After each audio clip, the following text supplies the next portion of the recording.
Hey everybody, it's Neil. Check out what I have here. I have the Plus, and it says it's like a game console kind of thing. We're gonna check this thing out, and I'll show you guys what it looks like and how it works. So let's open it all up here. And so, box empty, this is everything in it. And this is what the game console kind of looks like there.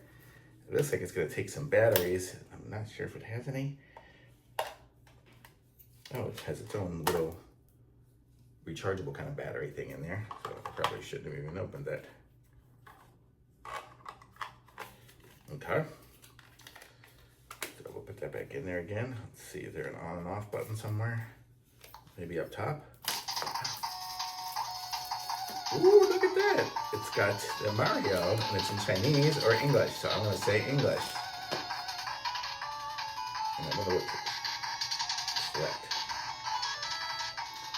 Okay, so it has 501 games. Boy, I don't know if there's any way to turn down the volume. Oh yeah, here. So it's got 501 games. So we have all these different things here. I don't even know what some of these are. I guess it's gonna be 500 of them. I don't know if I've played Mario even. Kickmaster, Mighty, Find something, I don't know.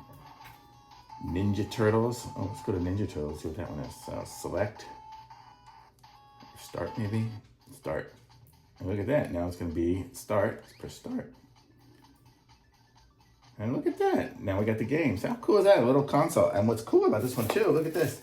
So besides it playing on there, it has a little external console. So if you wanna use this little pad, if I can figure out how to open it. There we go. We could plug this into it as well. Here, and I don't know if that gives us 2 players or if that just gives us probably 2 players. And then we could play it that way. How cool is that? It's super neat.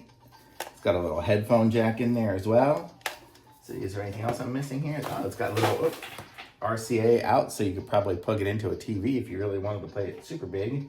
And then I guess this is gonna be the charging cable for it. And that's neat, it comes with everything here. Oh, and it even has a user manual. So let's see what that says. If there's anything I missed. Probably not. But you can see there's all the buttons and stuff. If you need it, you can probably pause it and zoom in. And then there's that part there. So it's called Retro FC. So it's playing a bunch of retro games. So super cool. Turn off the sound on this here before I get demonetized. But let me see if I go back. What does R do? Oh, R brings you back to the beginning again. Oh, so you always have to select your language. I guess you can always choose between English and Chinese. So let's see what other kind of stuff is there. Life Force, Hot Blood, Battle City, 1942. I remember that game. Wow, Donkey Kong? Oh, let's do that. Start. There we go. Well, now we can play Donkey Kong. Oh, we can even play like 2 players. 1 player game A, but game B. Oh, so you play like that. Look at that. And there's Donkey Kong. Holy mackerel, that's awesome. So super cool. I mean, it looks great. The video quality on it's awesome. It's super light. It's weird. I guess it's just all in there. That's amazing. I love it. Thumbs up.